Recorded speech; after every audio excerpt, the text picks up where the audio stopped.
올해가 2024년인데 최근 일어나는 사건들을 보니 2024년이 맞나 하는 생각이 듭니다.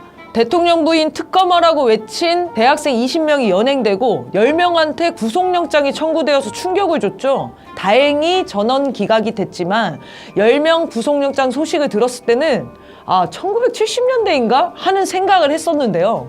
이재명 대표 살인미수 사건을 겪고는 지금이 1940년대인가? 하다가 연평도, 백령도의 대피령이 떨어졌다는 소식을 들으면서는 1950년인가? 하는 혼란이 왔습니다. 한국 근현대사 모든 순간을 경험하는 아주 소중한 기회를 주신 윤석열 멱살을 잡고 싶은 심정이고요. 그런데 이 정도 퇴행은 아무것도 아닐 수도 있습니다. 근현대사가 아니라 한반도가 석기 시대로 돌아갈 수도 있는 아주 위험한 상황이죠. 그래서 준비했습니다. 오늘의 주제는 농담 아니고 진짜 전쟁 나요? 입니다. 입 벌려라, 시사 들어간다. 연초부터 한미가 접경지역의 사격훈련장, 동서남해상 등에서 포격훈련과 기동훈련을 했다는 사실 다들 알고 계셨나요? 언론에서 아주 대대적으로 보도를 하긴 했는데 이게 또 너무 일상이라 모르는 경우도 많죠. 이 훈련이 끝나고 1월 5일 오전 북한이 황해도 해안 지역에서 200여 발의 해안포를 쐈다고 하죠. 그래서 서해 5도 주민들 대피하고 난리 났잖아요. 그리고 몇 시간 후 우리 정부는 400여 발의 포탄을 황해도와 연평도 사이에 쏟아 부었습니다. 그런데 이게 끝이 아니었습니다. 그 다음 날인 1월 6일 우리 군은 북에서 포를 60발을 쏘며 도발을 이어갔다며 맹비난하죠. 또 그 다음 날 1월 7일에는 북에서 88발을 쐈다는 거예요. 3일간 그 좁은 해역에서 터진 포탄만 750발이라니. 그 접경 지역에서 뭐 하나만 삐끗했어도 저 지금 방송 촬영 못했겠죠? 그런데 이 와중에 북에서는 6일에 쏘았다고 하는 60발이 발파용 폭약을 터뜨린 거고 포탄은 안 쐈다는 발표까지 합니다. 진짜 원점 타격할 수 있는지 확인해 보려고 속인 거다 이 말인데요. 군은 당황해서 포탄도 쏘고 폭약도 터뜨렸다 이렇게 발표를 수정하죠. 이게 진짜 무서운 상황인 게 만약에 우리 군이 보이지도 않는 포탄을 우리 영해에 떨어졌다고 주장하고 윤석열 말대로 원점 타격했다면 진짜 불바다가 될 뻔한 상황이었다는 거예요. 발파용 폭약 소리만으로도 전쟁이 일어날 수 있다는 겁니다. 진짜 무섭지 않아요?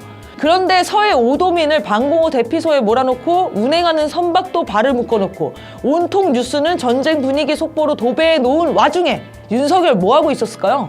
이게 진짜 빡치는 거거든요. 김건희 특검법과 50억 클럽 특검법에 대해 거부권 행사나 하고 있었다는 거 아닙니까? 포탄 400발을 뿌리며 요란을 떨어놓고 정작 자신은 김건희 방탄을 한 거죠. 방탄을 연평도에 가서 해야지 김건희 방탄하고 앉았다는 거잖아요. 사실 대통령이 아니라 어디 구의원이나 구청장도 부인이 주가 조작을 하거나 뇌물을 수수하다 걸리면 바로 날아가는 거 아닌가요? 어떻게 이렇게 뻔뻔할 수 있죠? 특검이고 나발이고 국회 의결이고 국민 여론이고 다 무시하고 여사님 비위나 맞추면서 어떻게 하면 이 권력을 잡고 있을지가 2024년 윤석열의 목표라는 게 확인됐죠. 게다가 뜻대로 안 될 것 같으면 전쟁도 불사하겠다는 거 아닙니까? 문재인 모가지 따겠다고 선동하던 상또라이 호정광 붕짜자 붕짜 신원식을 미리미리 국방부 장관에 앉힌 것은 얼마나 절묘했나 싶겠죠. 신원식이 지난 연말 전방부대를 돌며 즉강 끝! 즉시 강력히 끝까지 응진 파멸을 부르짖고 다녔거든요. 대통령과 국방부 장관만 봐도 이런 사람들이 전쟁을 안 내면 그게 이상한 겁니다. 전쟁 나면 미국 형님들이 든든하게 도와줄 거라고 굳게 믿고 있을 거고요. 일본의 자위대도 이날만을 기다리고 있을 거고요. 독도도 분쟁 지역으로 통 크게 인정했으니 독도에서 북한군과 자위대가 한판 붙어줘도 이상할 게 없고 얼마나 좋겠어요. 윤석열이 전쟁을 얼마나 하고 싶을지 이해되시죠? 그러니까 당연히 어려운 우크라이나 상황이나 홍해 항로조차 되찾을 길이 막막한 미국의 상황이나 자연재해와 정권위기에 처한 일본의 상황 같은 건 눈에도 안 들어오겠죠. 지난 1월 8일 합참은 지상과 동서해 해상에 적대행위 중지 구역이 존재하지 않는다고 공식 선언하고 이 지역에서 사격 등 훈련을 실시할 것이라고 발표합니다. 사실 이 말은 지난해 9.19 군사합의를 없던 일로 만들면서 얘기했던 거거든요.